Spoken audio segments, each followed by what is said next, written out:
Nursing students, time to talk.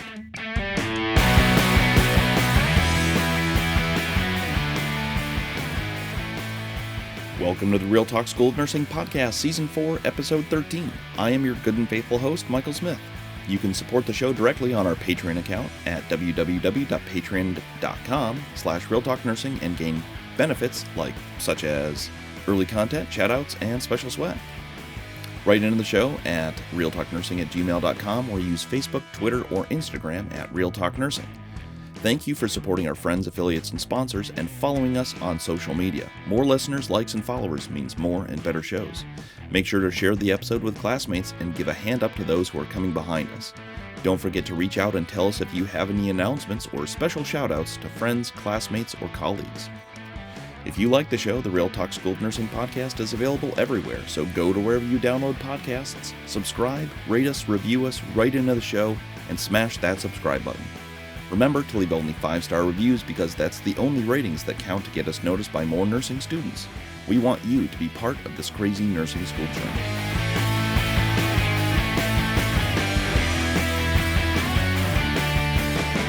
Our guest today owns 1 square foot of a Scotch distillery in Scotland, which is pretty awesome, and I want to know more about that. He lived in a tool shed behind his best friend's house for 6 months while working as a TV extra, which I don't want to know any more about.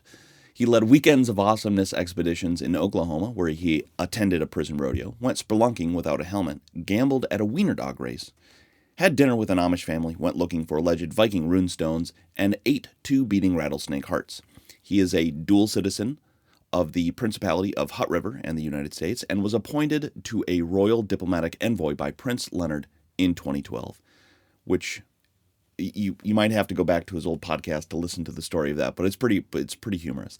He worked for the United States Congress for a year and managed to leave without a single scandal, so he alleges. He is Andrew Heaton, a comedian, author, and political satirist. He's the host of the Political Orphanage comedy and news podcast and sci-fi deep dive podcast, Alienating the Audience. He's a frequent Reason TV contributor and hosted the popular web series Mostly Weekly, which kind of sounds like my podcast, mostly bi-monthly.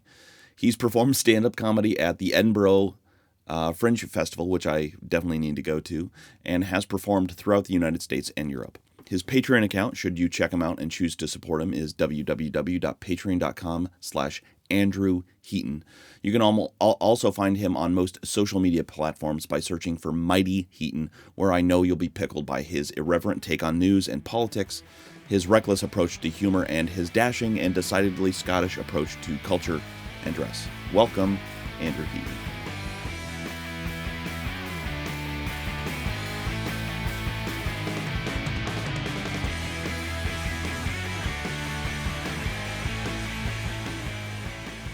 All right, well, welcome, Andrew. So let's just get right into it. So obviously this is a nursing show, and I think we need a little levity in today's situation. So great. Can I tell you my medical credentials first? Please, since I'm not a nurse. Please do. I once played a proctologist in a Bollywood film.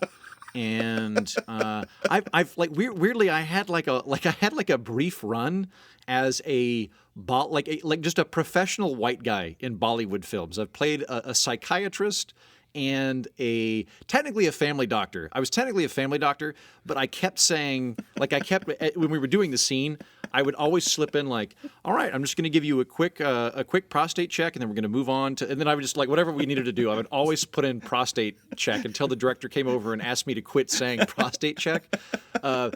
Anyway, that's the highest level of medical training I have, is wearing a lab coat on a Bollywood film. So that's about where I'm at, just so your listeners know.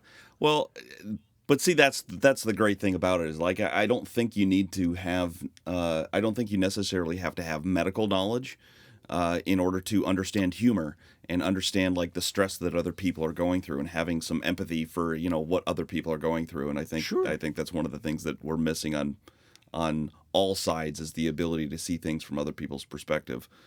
Very much so. Out of curiosity, have you heard of Patch Adams? I hung out with him one time. I don't know if he's still a household name, but he was in the late 90s. Yeah, I'm old enough where I think I'm actually older than you are. by a couple years. But yeah, so I know who Patch Adams is, and if anybody out there doesn't, Robin Williams stars in the movie, so you can go get a dose of good old fashioned Robin Williams humor. Yeah, it's very much like, healing through humor and understanding people as humans and speaking to them as, just fellow people on a personal level and trying to do it. Very pro-nurse in that film, as I recall. Yeah. So one of the things that, from an academic standpoint, there's a lot of stress and pressure that are regularly featured in nursing programs, and I think pressure has changed given that people are not sitting in classrooms anymore. So there's a lot more self-induced pressure that people are feeling. But I can tell you from an observer's standpoint that a lot of my friends that were in my undergrad university who were nurses they never went to parties. They were never out late. And even as an ROTC student, the nurses were up earlier and up later than we were and had more weekends dedicated to the academics of their pursuit than anyone else in the school. And from an insider perspective, there was never a time while in nursing school that I didn't feel guilty for taking a night off, and I never felt that as a regular student. So from an academic standpoint, how do people use humor in stressful situations, and how might someone use humor like a tool to help them cope with stressful situations and events? Well, I'll answer that more broadly because I'm assuming that the people that are in nursing school right now are, if I'm understanding you, they're already under tremendous pressure. Depending on when this episode airs, they're under even more pressure because they might have been drafted into doing something medical. But if not, they're having to do all sorts of at-home learning and remote learning and that kind of thing. Yes. Got it. Yes. So here's my take. I'll kind of back into the humor end of it, but the big light bulb moment for me in all of this is, we've been in lockdown, I think 52 weeks now. I can't remember. All time has lost meaning. I believe today's date is March 51st. I don't remember. I don't know what year it is. Well, what's been funny about that is I think that this social distancing and the stay-at-home stuff has turned everybody into night shift nurses because what day it is, what time it is, it's absolutely meaningless. Yeah, it's completely meaningless. Part of the arc that I had that I think a lot of people have gone through is when I went into lockdown, my initial thoughts were, I'm going to be so damn productive. I'm going to wake up and make a pot of coffee every morning, and I'm going to write that symphony. I'm going to learn Farsi, skip Spanish. I'm going to learn Persian. And I bit off so much more than I could chew. And I am a cripplingly extroverted people person. So going into lockdown in no way was a recipe for success in terms of energy or mood or productivity. So over the last few weeks, what I've found is that, my focus has really declined. My ability to stick with a task for long periods has declined. I'd say in terms of work stuff and in terms of either learning or getting ahead of the game, I'm operating at 30% capacity of what I previously was. I suspect that a lot of the people that are in nursing school right now are feeling that same push where it's harder for them to concentrate. It's harder for them to just motivate themselves to get up and read chapters, get ahead of the game, do anything more than the very bare minimum. And my epiphany moment is I was talking to a friend about this where I was kicking myself going, I just feel so worthless. I'm not getting anything done at all. And he's like, well, what did you do today? And I'm like, I did nothing. I didn't do anything involving my job. I reconnected with some of my best friends from Scotland. We had a happy hour, and then I did game night with my old improv team, and then I called my aunt, and I spoke to my dad for an hour. It was a wasted day. And then I kind of had a light bulb moment where I was like, oh, wait a minute. In terms of my actual priorities here of the relationships in my life and the people in my life, it's been a great day. I've been very good about being in contact with people. And I find that to be the case. So I'll throw out to your listeners that I suspect that they are probably feeling guilty, like you said during regular non-quarantine school. They probably feel guilty and lazy because their productivity has declined. And there's all these articles about, you don't need to feel productive. You don't need to do all of this. And I'm going to take another tact and say you're probably being wonderfully productive in the things that actually matter.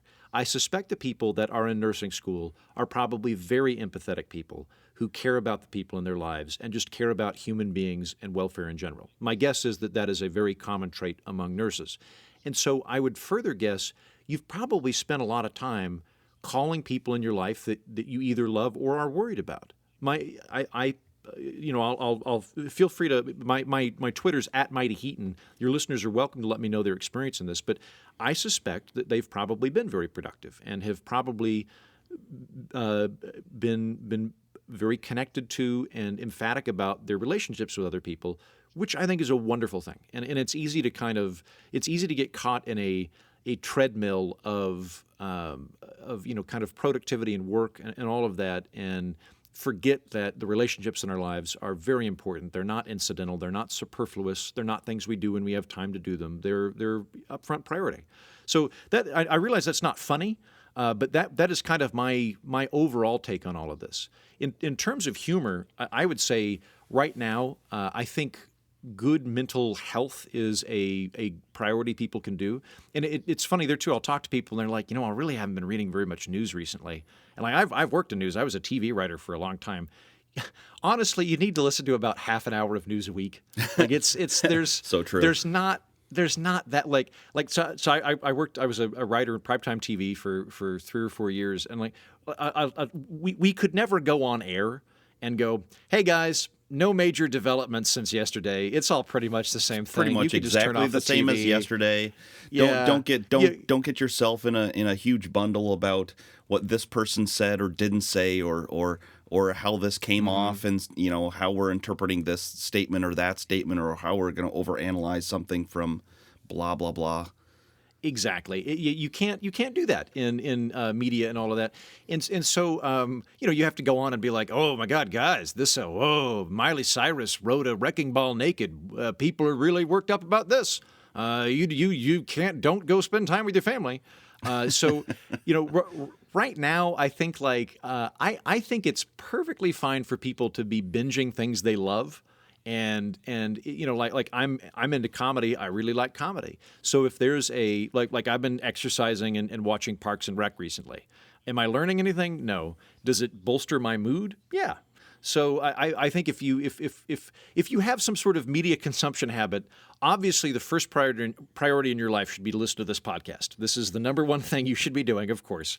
But after that, though, I think find funny stuff, find stuff that improves your mood, and go with that, as opposed to trying to find things that just keep you sort of vaguely informed. For your group, I think it's different because you guys probably actually have things that you should be reading that are actionable. But that's a little bit different than just watching the news to see what Trump said and whether it's horrible or good or whatever your position is on that. I'd put that lower priority right now than watching The Office. Yeah. But I'm a very regimented person, so I'm the type of person who tries to draw very delineated positions between, or delineated schedules, for example. So I was like, okay. So what I suggest to people is like, you get 2 hours of studying, or 3, whatever it is you can tolerate. You do 2 hours of very solid studying. The phone is out of the room. Facebook is off. Your email is off. Everything that is a distraction for what you're doing, what you need to be doing, is completely shut off and out of the room. And then you get a full hour. You take a full hour, and then you can go listen to, what's your podcast again? It's something of Political Orphanage, and then there's another one, Alienating the Audience. Yeah, exactly. I've got 2 podcasts. I've got the Political Orphanage, which shameless is shameless plug. The Political Orphanage, which, secondary to this podcast, you should absolutely be checking out. I'll throw it. I'm very sick of partisan vitriol. I'm very tired of yay red team, yay blue team. I don't care. I'm not on either of those teams. I'm far more interested in solutions than I am to who's bad and who's good. I think that's one of the things that drew me to you originally was that it not only, I think you and I are lined up in that not only are you and I not for a specific team, I think we're both against both teams. Yeah, that's pretty much like you guys could just go away. And I think the majority of the country would just continue cooking along and might even get better. Yeah, it's a bizarre thing, and the statistics would back us up on that. I mean, I have preferred candidates within the Republican and Democratic parties. I don't. It's not that I hate you. I don't hate Republicans and Democrats, but I do think that there's become this kind of there's a very vocal minority on the conservative side and the progressive side that are kind of shouting down everybody else. And so, me not being in either one of those, again, I'm happy to talk to Republicans. I'm happy to talk to Democrats. Let's try and come up with solutions to problems, and let's do it in an environment that's thoughtful and civil and fun, as opposed to just, this kind of pugilistic, let's beat up on people. I don't like that. So the Political Orphanage it's a show about news and politics, but for people that don't want to be partisan and want to be a bit more nuanced and arguably fun, because I am a comedian. The other show I do is Alienating the Audience, which is just straight up nerd sci-fi. Like if you want to see if you can grow back your virginity, listen to Alienating the Audience, because I pump in so much sci-fi to it that might happen. Yeah, the old podcast that you had, I thought it was Something Wrong with Andrew Heaton. Something's off with Andrew. Something Heaton, off. But Sorry. It doesn't exist anymore, so you don't have to worry about getting the title right. But one of the things but you infused. I think you separated the two, because you had God, what was it like you had a supposed expert of the Twilight Zone or something on for one of your podcasts, and this supposed expert, you ran circles around this guy as far as your knowledge, and you went super deep dive on this guy, and he's like, "Wow, I had no idea," and I'm like, "Dude, you're the expert," and that was one of the you gained a lot of respect in my eyes, because you really prepared for your people. You're very, very well read. You're not just it would be an underhanded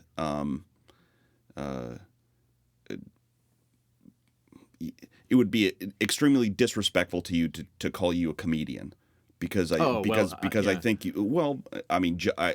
me rephrase. It would be not complimentary to consider you just a comedian. Gotcha. Thank you. That's very kind of you. Yeah. Because I think you're very academically motivated, which is a good thing to emulate as a nurse. But I think I think because of your political stance, you're able to see things from both sides, and I think you're very empathetic because of that. And I think, again, it's a great model for people of my profession, and I think it's a good model for people in general to just be like, hey, I think this way, but I should be able to. I can kind of see where you're coming from. Mm-hmm. Yeah, well, kind of one of my internal mandates is I don't want to be wrong any longer than I have to be. I've been wrong about a bunch of stuff. I've been wrong about lots of things. Lots of things. I go in with I've got my bearings, and I've got my kind of both my ideology and what seems to work well, but I'm I assume I'm wrong about at least 20% of the stuff I currently think. I just don't know which part's wrong. So I'm happy to bring on people to engage in a good conversation, and if I'm wrong about something, let me know, and we'll revise it. I think a lot more people are like that. Like one of the pleasant things about working in the podcast side of things is I've found that there are far more people that like thoughtful, nuanced conversation than we've been led to believe, because controversy is so built into the model for television that you just sort of assume that there's always two teams and it's their job to fight each other. And I actually don't find that to be the case. I think that's actually the minority. There's a lot more thoughtfulness there, and there's a lot more people that are looking for it, which has been a really great surprise. That I don't have to like the most common. So the last program that you mentioned, the Something's Off with Andrew Heaton, that was a daily program, which is something of a slog. But the most common email I got when I was doing that began with, "I don't agree with you, but I think you're funny, and I like how you talk to your guests." It was one of the only political programs around where the majority of the listeners disagreed with the host, but enjoyed the conversation of it, and enjoyed being able to be challenged. And that's one of the cool things about the audience that I've cultivated is they like being challenged. They don't like contempt. Like if I bring on a guest yes. that is like, oh, you knuckle dragging conservatives or progressives or whatever, they don't like that. But when I bring on somebody that's smart and likes the audience, and they enjoy kind of having their seeing another perspective and kind of getting nudged a little bit. Yeah, I agree.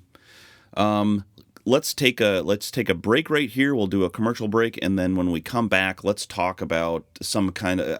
And we were kind of positioning ourselves for this just naturally, but let's talk about rigidity of thought when we come back, and great. and then we'll just go from there. So let's take a quick break, and when we come back, we'll be back with Andrew Heaton at Mighty Heaton. And I will drink 3 or 4 pots of coffee during this break so that when I come back, I'll be super amped. Awesome.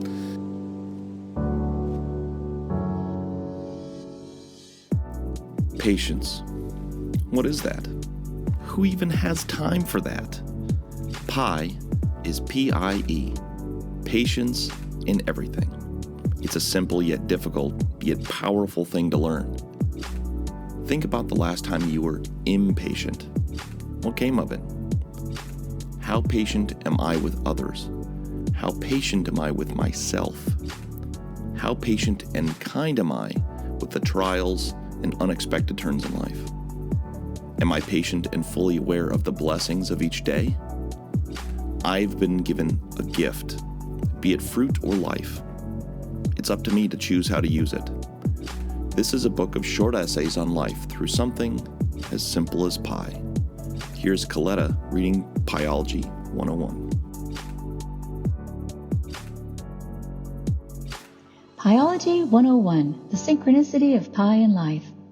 How awesome to ponder how our Creator has put our individual ingredients so carefully together. Yet we get to choose our finishing touches and the temperature settings of the day. Sometimes we're hot, sometimes we're not. Every day is spent forming our own creation of self. Some days we also form a pie. Our ingredients of the day can be mixed up, nutty and complicated, or just sweetly simple. Fruits grown out of even the best soil and conditions may become bruised, but even imperfect fruit can become a pie to savor. Life, as imperfect as it may be, has a multitude of savory and sweet bites in each new day. Pie in life, filled to the brim with the fillings of our choice, oozing and bubbling over, and just so beautifully messy. Pie in life, any pie or day can end in failure and be perfected on the next. Pie in life, presented in pieces and are just what is left over, or sometimes well presented, well-rounded as a whole. Pie in life are made up of a beautiful variety of spices and different tastes. Pie in life, overworking can make it too tough. Pie in life, tender care will always produce a perfect foundation. Pie in life, dig in while it's fresh. Share that creation. Get your copy of The Pie Letters by Coletta Hewitt in softcover or ebook from thepieletters.com. That's thepieletters.com, and buy your copy in softcover or ebook from thepieletters.com, or you can go to Amazon. Love you all. God bless.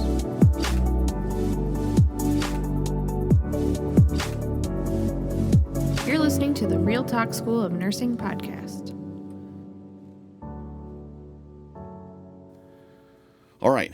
Well, welcome back. I'm here with Andrew Heaton at Mighty Heaton of the Political Orphanage and of the Sci-Fi Deep Dive podcast. What's it called again? Alienating the Audience. Awesome. So let's talk about rigidity of thought. Great. And and how I'm going to transition this from what we were talking about before to where we are now is I think most nursing students, most nurses will agree that their nursing instructors might not tolerate humor as long as everything you say is in accordance with their political and social beliefs. And in this environment... Great. That sounds super flexible. That sounds really fun. I had,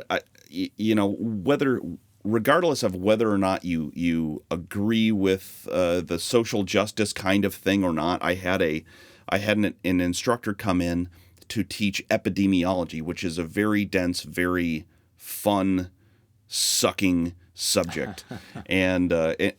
But I actually looked back at all those, at all those lessons and reread parts of my epidemiology book recently, and it was valuable. But in the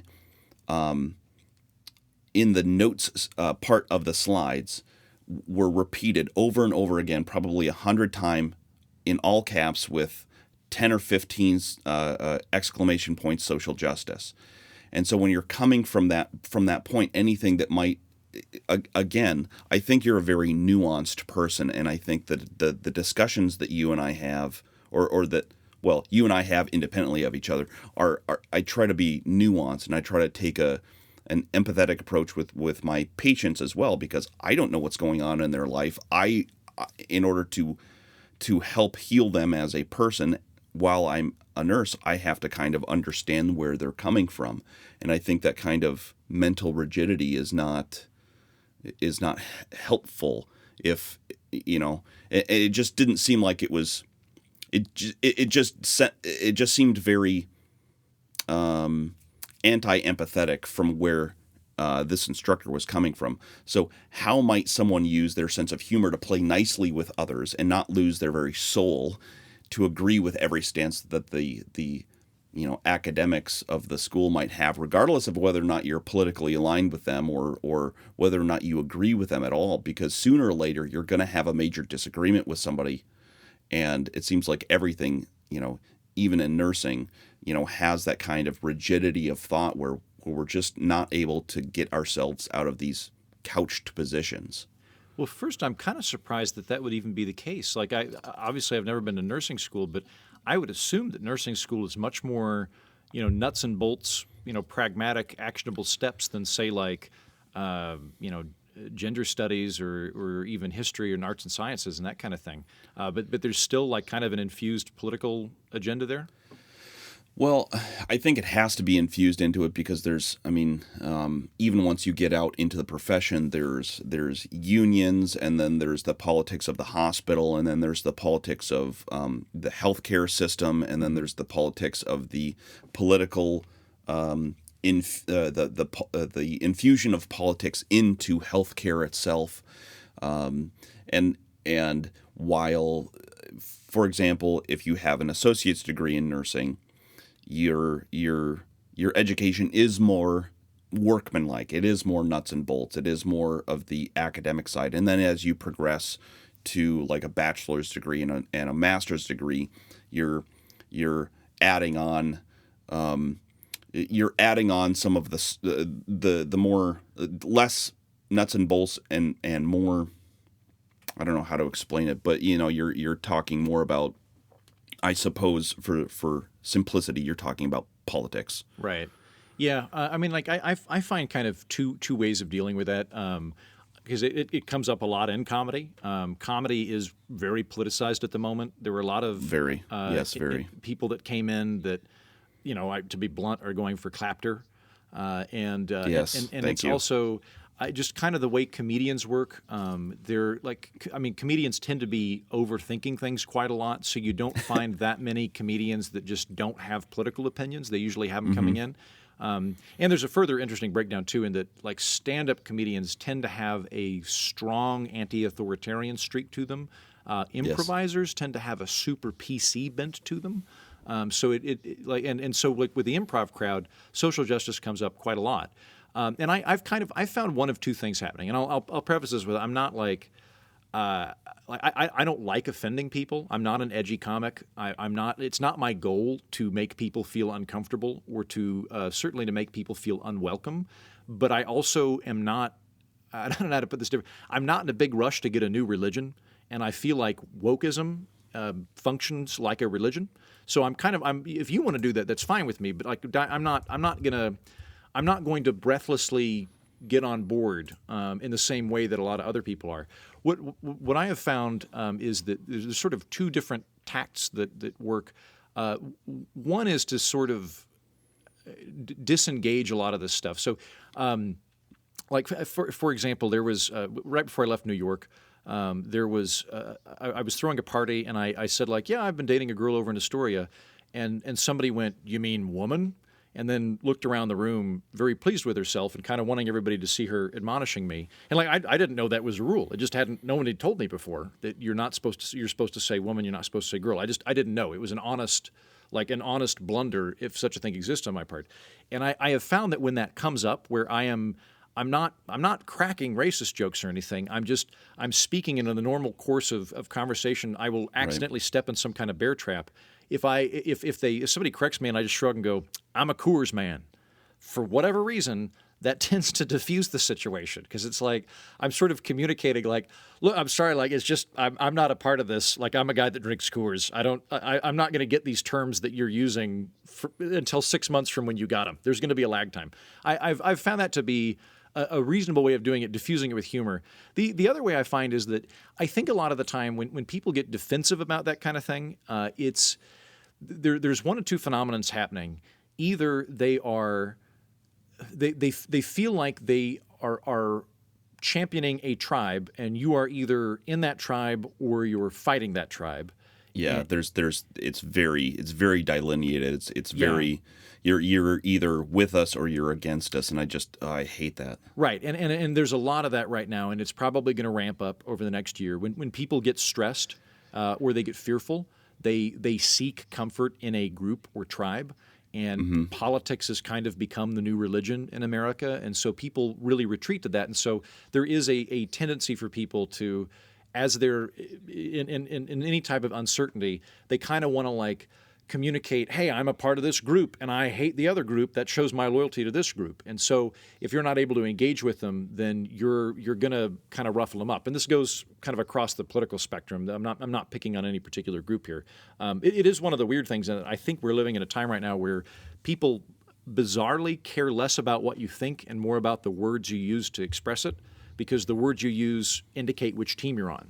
So if in theory we were talking about, say, like a carbon tax, and I said, I grew up in Oklahoma, and we believed that we had a personal responsibility to take care of our neighborhood and the planet, and being patriotic citizens, it was our job to provide a better world to our children, and God had given us a stewardship over, like I've already signaled where I'm coming from here. Even though I'm pro carbon tax in this, if I'm saying, and that's why we should have a carbon tax, I'm using wording which indicates, like, just so you know, I'm on Team Republican, right? Whereas if on the inverse of that, I said, the planet is so important, and in order for us to achieve social justice, we have to prioritize the planet, and whenever you hurt the ecosystem, you're going to disenfranchise people that are already victimized by big, powerful corporate. Like, you know exactly where I'm coming from, right? Yeah. Even though in these two scenarios I'm endorsing a carbon tax, I think people are on the lookout right now more for language and more for signaling what team you're on. What I have found to be helpful when you get into these, because I can't stress this enough. I am so bored of the conversation of which team is the good team, which team is the bad team. I don't care. I'm not on a team. I'm interested in solutions. I'm interested in helping people. I'm interested in uniting people. I don't care. Okay, your team's the good team, the other team's the bad team. Great, we got that out of the way. Can we have a smart conversation now? Now can we have a smart conversation? And so, what I have found that helps to get around this, obviously humor is useful, although it's not going to help you if you're being derisive. If your response is to make fun of the person, unless you know them very well and you're sort of chiding them to come back, you're only going to make them defensive. So the two things that I think help are, one, That's good life advice. Yes. Probably advice that I need to follow more often, because I'm a little bit more. I tend in my personal life to poke at people a little bit and hoping to invite them for a discussion. Maybe I should stop that. I think you could do that, but I think a way that you can frame it that'll help quite a lot and I do this now, and I find it to be wonderful in terms of shifting the tone of the conversation when it gets to something uncomfortable, whether we're talking about politics or religion or whatever that thing is. Now, I won't lie about this, but fortunately, I do think most people are trying to be a good person. I think most people have a positive goal in mind, so it doesn't require me to stretch the truth. When I get into an uncomfortable conversation, I had this a couple of weeks ago where somebody we were getting into. I had been a guest on a comedy political show, and she had said something like, "I'm being very very." Reductive here, but she basically said, I would always prefer to vote for a woman over a man, is kind of what she was saying. And I was taking the position of, well, gender is secondary to me, to like agenda and ideology. I don't really care what gender you are. I'm more interested in what you think, right? So we're coming from these two different perspectives. Now, that's a heated conversation. We're getting into identity politics and gender. But, and she emailed me and she was very civil. And I responded by in effect saying this: I can tell it's very important to you to be a good person, that it is important to you that you take care of people and that you're not disenfranchising anybody. So noting that, help me figure out what we're talking about here. And I did two things there. One, I signaled to her that the rest of the conversation is not a trial about whether or not she's a good person. I assume she is. I think she is. It's nothing we say is a referendum on her values and whether or not she's a bad person or not. And I think that is, that's super important. There's something, it's a, oh my gosh, now I gotta dig into my very shallow brain here a little bit, but it's something you brought up in an old podcast where there's an assumption at the very beginning of the conversation where you're assuming they're coming from a good place. That if there is a verbal faux pas, if you say girl instead of woman, or if you say this instead of that, or whatever, it's not. You're not trying to poke at somebody. You need to like give them a little bit of grace, a little bit of It's called the Charitable Principle, and I don't know why. Thank you. I don't know why that's not just a universal thing everybody does. The Charitable Principle is the idea that if something can be interpreted ambiguously,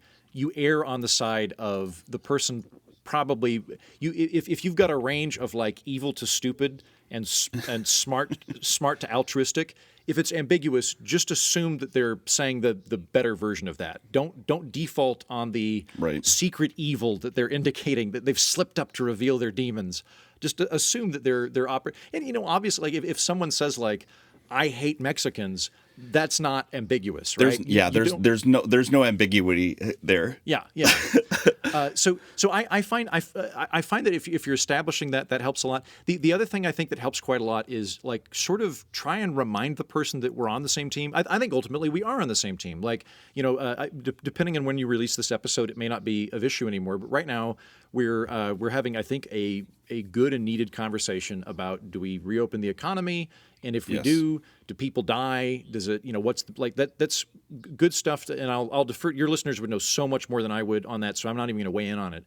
But I think like a decent position to take within that is there can be a very bad option there. Like it could be that you're advocating for a horrible idea and your idea is very bad and people will die or whatever, right? That being said, though, I don't think the people advocating that are like actively looking to kill people.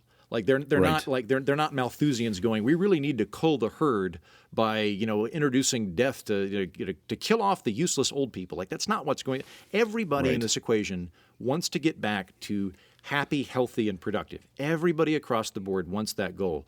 And so I find that when we're having these tough chats, I will try and say we as often as I can, and I will try and invite them to help me understand where they're coming from. So, what do we do about that? Am I right in thinking that this is the conversation we're having? Is that what you would say? Rather, like, and I try and say you as little as possible, because a lot of the time that becomes fighting words. Well, what do you do about this? What do you think about this? Then you're pointing a finger at them and saying, well, what are you going to do? Exactly. Like everybody has all of the answers it kind of sounds accusatory, as in, well, if you don't have the answer, what are you going to do about it? And if you don't have the answer, well, then you're stupid and evil. Right, exactly. And the more you can get it collaborative, the more you can, basically create the emotional environment of help me understand where you're coming from here. and let's try and move past this. I think that helps. I think it's very easy to make people defensive, and I think people are very defensive right now. And when you're able to communicate like that, they're not under attack, they're not under threat, and then I think the other thing that you can do on your end, again, me working in political comedy, I just like occasionally people will take snipes at me. I don't like it. I've got a thin skin. I wish I had a much thicker skin. I would be far more successful in my career if I was not bothered by people. But I have kind of thin skin. But I'm kind of arriving at the point where I'm realizing that a lot of the time when people are mean or nasty to you, it's less to do with their relationship with you. It's more to do with their relationship with themselves. Or alternately, it's more to do with their relationship with somebody in the past that hurt them that they're now they're kind of responding to. Where maybe let's I don't know you're just picking random things since I picked on social justice people earlier. Let's say you're a progressive Democrat and you're talking to a Republican and they just lied into you about something.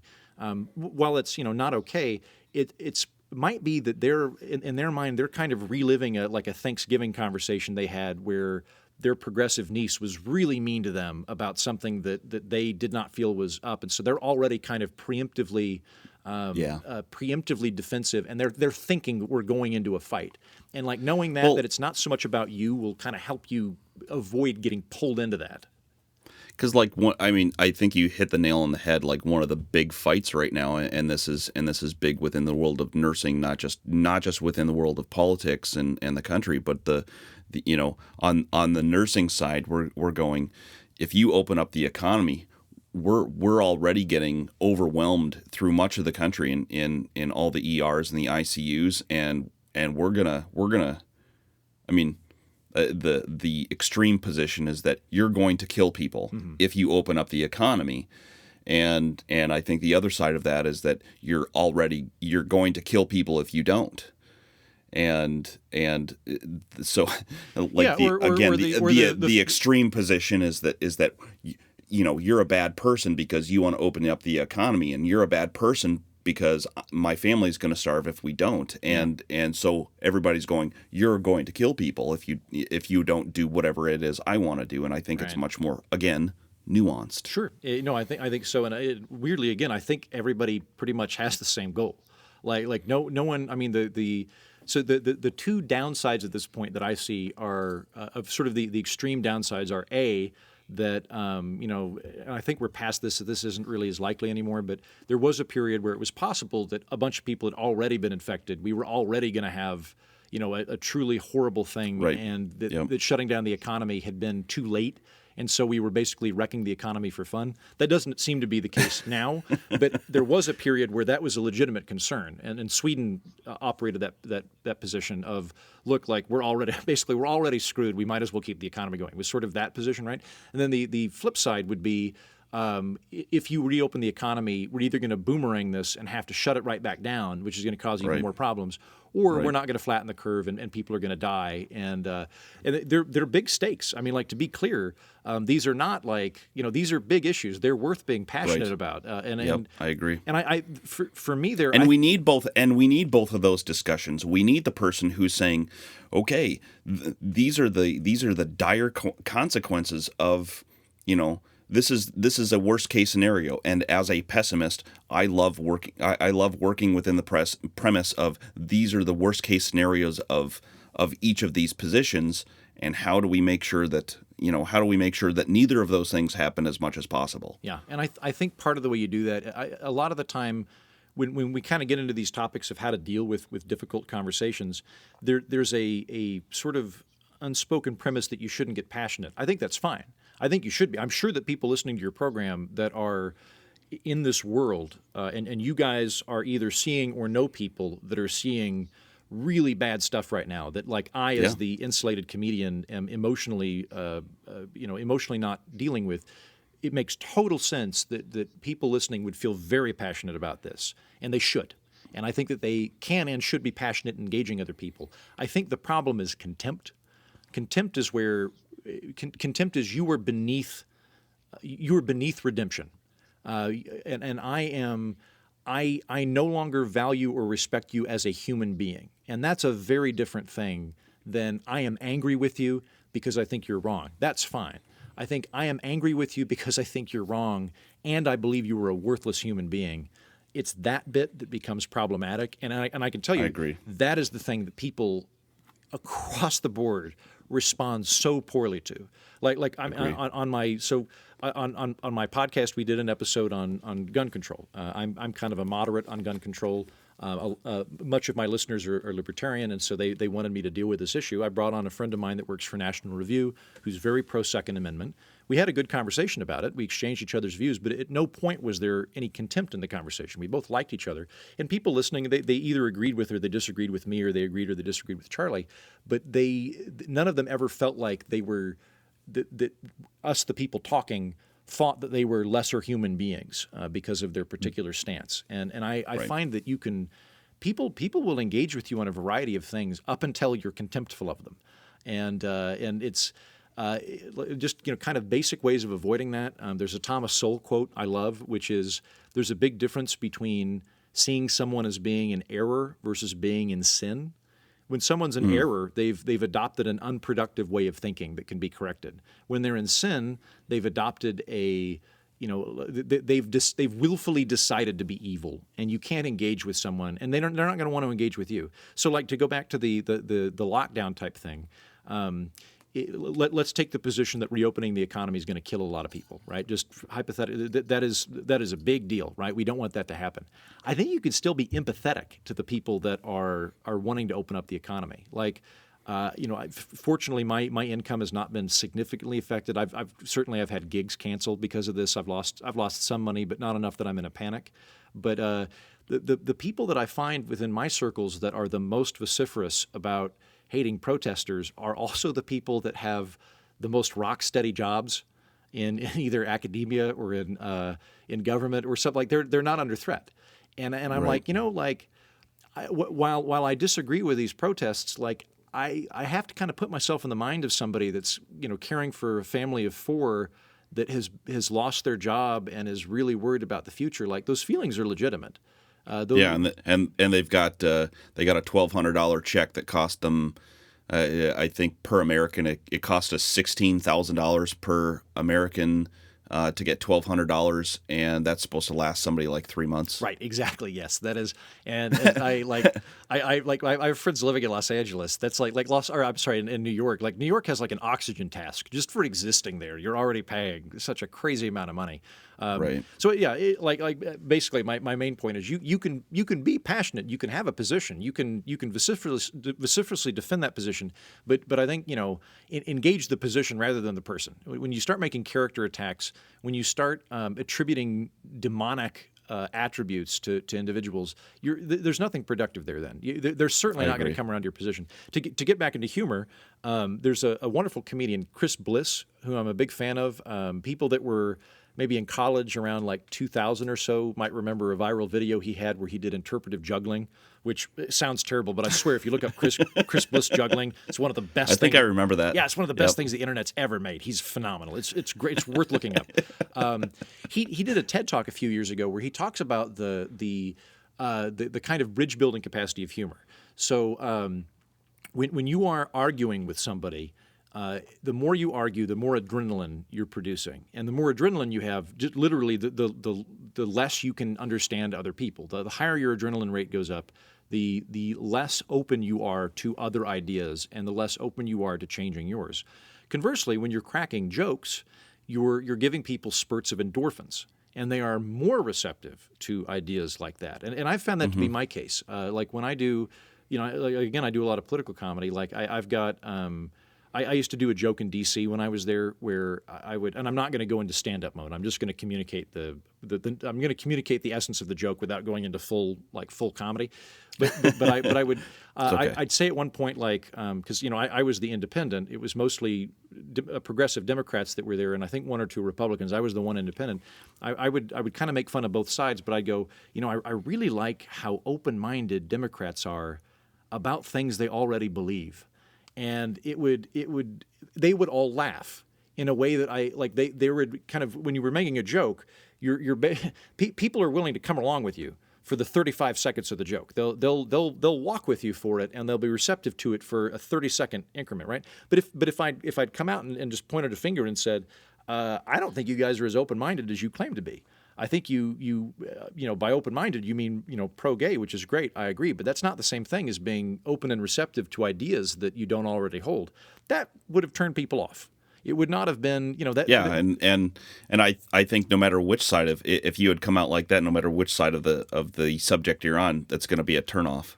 Yeah, absolutely. I mean, anytime you're targeting the character of people, it does work. I've got another friend. He's slightly offensive if you're like, no matter where you are, if you insult somebody. Yeah. Weirdest thing. Yeah, weirdest thing. I've got a friend of mine, Mike Larson. He's a comedy writer. He used to work for Drew Carey and Bill Maher and a few others. And he was doing stand-up in like Georgia or something here a year ago. And his opener, because he was talking about political stuff, I think his opener was like, I'm half Democrat, half hypocrite, or something like that.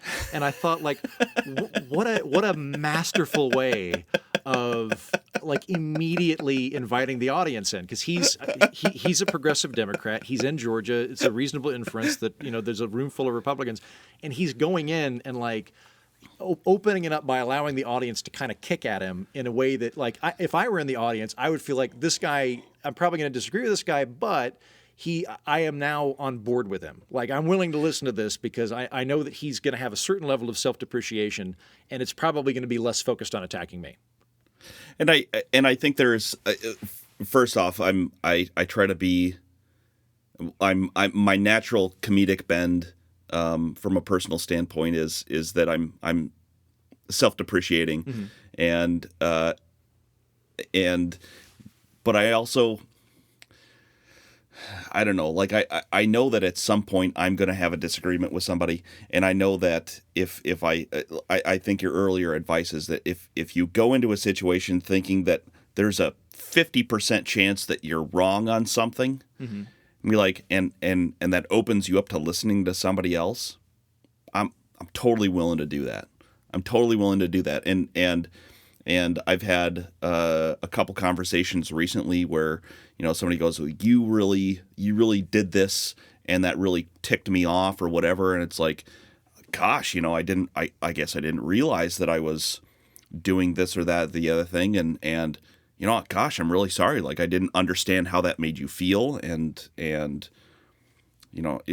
what can I do to fix this situation, like because you're, regardless of whether or not I'm right or wrong, I value my relationship with you, right, more than I do being right or wrong. Right, yeah. And I think that's a really big part of it as well, is being aware of your intention going into a conversation.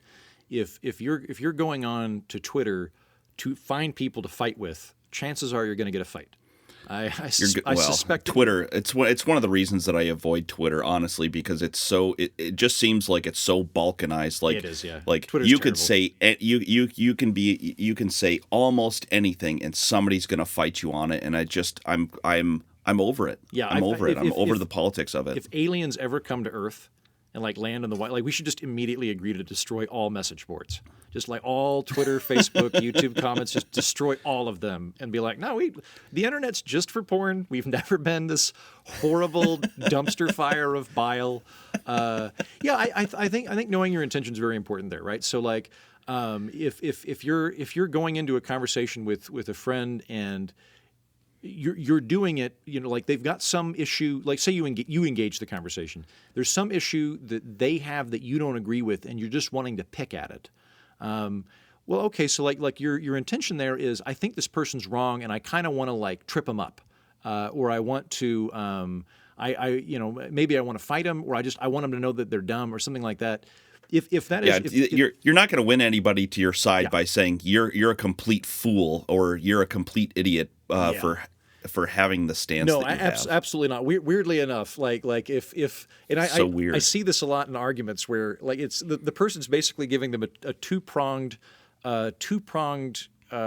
referendum of you are wrong and an idiot. Do you accept both of these premises? And it's like, no one's going to do that and be like, you're right, I'm a gibbering moron.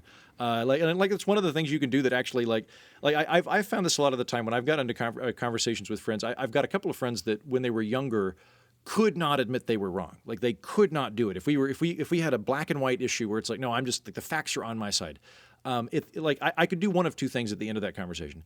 I could either damn it, you're wrong. You know you're wrong. Here are the facts. You're like all that. What I ended up doing, and you have to just kind of let the ego go here, is at the end of the conversation I would go, wait a minute, I thought you meant X. X being the thing they've been saying the last 45 minutes. Did you mean Y?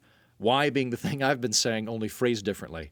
And they would go, yes, I meant that. And it was providing them with this off-ramp where their self-esteem could be intact. And like, you look at the end of that, like in that conversation, I don't get the gratification of having ground my friend into the dirt. But what I do get is we get to maintain the friendship, and also the friendship. And I've also brought them over to my side.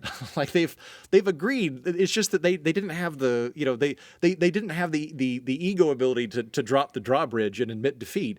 But that's fine. Who cares? Like if you're keeping score. I mean, again, if you really enjoy, I'll say there are limited instances where I think this works very well. Like I really enjoy hanging out with attorneys because I feel attorneys are very good at making a distinction between the person and the argument. You can fight like cats and dogs with an attorney, and it's not personal, and you can go get drinks afterwards. And if you know people like that, it's fun. Like you get to be in a debate partner, right? I feel like most people don't have that skill set. And so figuring out like where what is my goal with this? Is my goal to actually understand the other person's position better? Is it to just do I just very valid? Do I just want them to know my feelings on this matter? But I want to know their feelings as well. That's going to make it so much easier than you're a moron. I'm going to fight you. I really like the idea of just. Sometimes I just want to have a conversation to have a conversation, and I like being challenged to see things from another perspective because I think that's fun. I like hearing things from another perspective. I like having that spirited conversation, and after it's done, regardless of whether or not, because I don't necessarily care if I bring somebody else over to my I don't care if I convert somebody. I don't. Yeah, I'm exactly the same way. I don't remotely care about converting people. Like so randomly, I'm no longer religious, but I used to be religious. And when I was Eastern Orthodox, I converted to Eastern Orthodox. And when the first time I went into the local Eastern Orthodox church, the priest came out to meet me and the other people in the Inquirers group, and he was just very cheerful. And he's like, "Hi, like we're so excited that you're here and you want to learn about this church." If you decide you want to stay here and keep coming and be a part of this group, we'd absolutely love that. If you're not going to do that, you're going to go back to being unchurched or churched or whatever, but you learn something that you think is useful in your life, then that's great. Like take this thing that we taught you and go with it. We hope you have a good time with it. And that's kind of where I'm at. Like in terms of politics and really anything. Like what I would like is. I don't care if you come over to my position, but I would like you to better understand the position. So, like for example, one of my more controversial opinions is I don't think minimum wage works, and I don't think it's a good policy. I would get rid of it, which, incidentally, before anybody thinks I'm absolutely crazy here, that is the position of all of the wonderful, quote-unquote, socialist Scandinavian countries like Denmark, Sweden, Norway. They all have zero minimum wage. They don't have a federal minimum wage the way we do. I want that, right? So when I'm talking to, like, say, my very progressive Democrat friends, they're not going to leave the Democratic Party. I'm not going to get them to come be an independent with me and like in some weird spectrum of George Will to Andrew Yang. That's not going to happen. But what might happen is over the course of that conversation, they might maintain all of that stuff, but they might be aware of like, oh, if we institute a $20 minimum wage across the country, that would wreck Puerto Rico. So if we're going to craft this law, we should at least exempt Puerto Rico, or maybe we should do this in such a way that it's going to vary geographically, or it's going to vary depending on the size of the business. That to me is a win. It's not. I'd like them to come over to completely where I am, but I'll accept them at least being smarter on a particular issue, and vice versa. There are things that I've revised my position on a given issue because a friend has pointed out problems with it, and I've gone, okay, and that's great. If you can stick with your position but be smarter about it, then awesome.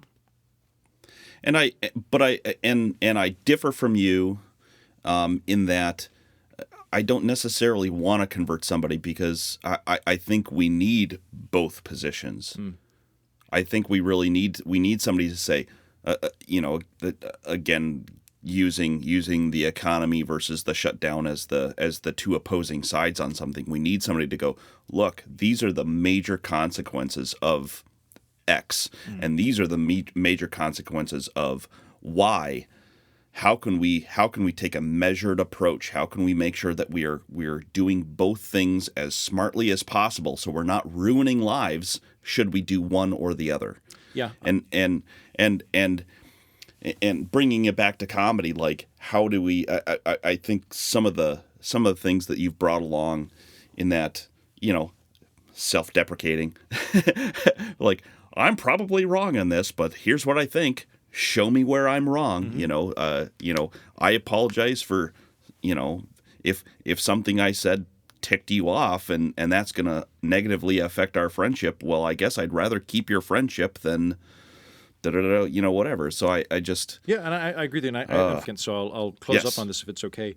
There's a thinker that I really like, or I'll say I agree with your position. I don't think rather than having everybody have the same vantage point is a good idea. I think we all have blind spots built into our worldviews, and you don't want to have everybody on the exact same page, because even if they're broadly correct, they're just things that they're not going to see or we're not going to see. There's a thinker I like. His name's Arnold Kling. Arnold Kling has a theory that there's sort of three sort of heuristic lenses that people use in politics. So progressives tend to see stories in terms of victims and oppressors. Conservatives tend to see stories in terms of civilization and barbarism, or civilization and entropy. And libertarians tend to see stories in terms of voluntary or coercive. Those are different viewpoints, and I wouldn't get rid of any of them. Like I've got my own particular viewpoint, and yes, of course, I'd want to enlarge it. But if I were like if we were building a moon base and I was in charge of staffing the council, I would want to have people that have a different viewpoint than me, because all three. There's going to be something that I'm not seeing or that I'm not emotionally resonating with, and it's helpful to have them. So this was so much fun. Thank you for having me on. I surely appreciate you coming on, and just for a shameless plug, what were your podcasts again, and how can people get a hold of you and reach your podcast and other social things? Great, well, I appreciate it. The two podcasts I have are The Political Orphanage, which is much of the stuff we've been talking about. I do a mix of policy, author interviews, and kind of political cognition. So it's a mix, but very similar in tone to what you and I have been doing this episode. That's The Political Orphanage. You can get that wherever you steal your podcasts. And the other podcast, which is equally thoughtful but a lot less contentious, is Alienating the Audience, and that's just straight up sci-fi into your veins. And you can follow me on Twitter or a variety of things. It's at Mighty Heaton, Heaton. And feel free to ping me on social media. All right. Thanks, Andrew. I appreciate you staying late. And thanks so much for taking time to talk with me. It's been great. Sure. Thank you. Our sponsor for this segment is Bergman Grossman's Day-Old Countryside Open Air Fish Market. We're all strapped for cash, so why spend your hard-earned money on fresh fish when you can spend less money on a slightly older fish? Let's be honest. Is a day-old fish sitting in the sun in the geometric center of the United States really that much different from fresh fish that's sold at oceanside markets? Some of the fish might be slightly older than a day, but that just means it's discounted even more. Cook it over a campfire and you'll never be able to tell the difference between necrosis and good old campfire char. So go down to Birchman & Grossman's Day-Old Countryside Open Air Fish Market, right across from the Sunset Motel and RV Park in Belfouche. Mention the Real Talk School of Nursing podcast for a free basket of raw crustaceans. Take them fresh or ship them anywhere in the lower 48 via the U.S. Postal Service for their $8 special 6-day guaranteed delivery service.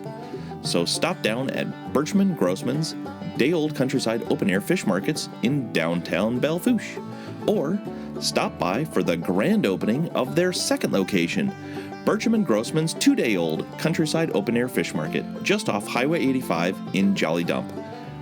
Pasture parking and porta-johns are available for all paying customers. BYOTP, or bring your own toilet paper.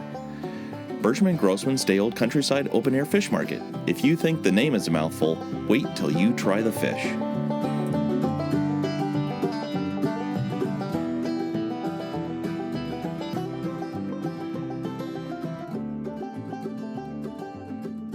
This Real Talk School of Nursing podcast is a Real Talk production. This podcast is dedicated to our brothers and sisters on the front lines of this COVID-19 situation, and to my brother, First Lieutenant Justin Smith, blood and steel. Sic semper tyrannis, facta non verba. Good night, Steve Cannon, wherever you are. Annyeong kasayo. Now you go home.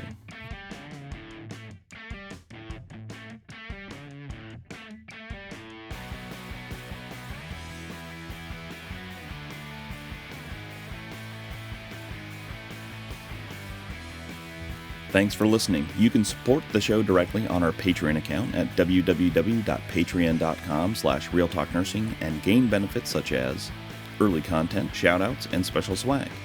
Write into the show at realtalknursing@gmail.com or use Facebook, Twitter, or Instagram at realtalknursing. Thank you for supporting our friends, affiliates, and sponsors and following us all on social media. More listeners, likes, and followers means more and better shows. Make sure to share the episode with classmates and give a hand up to those who are coming behind us. Don't forget to reach out and tell us if you have any announcements or special shout-outs to friends, classmates, or colleagues. If you like the show, the Real Talk School of Nursing podcast is available everywhere, so go to wherever you download podcasts, subscribe, rate us, review us, write into the show, and smash that subscribe button. Remember to leave only 5-star reviews because that's the only ratings that count to get us noticed by more nursing students. We want you to be part of this crazy nursing school journey.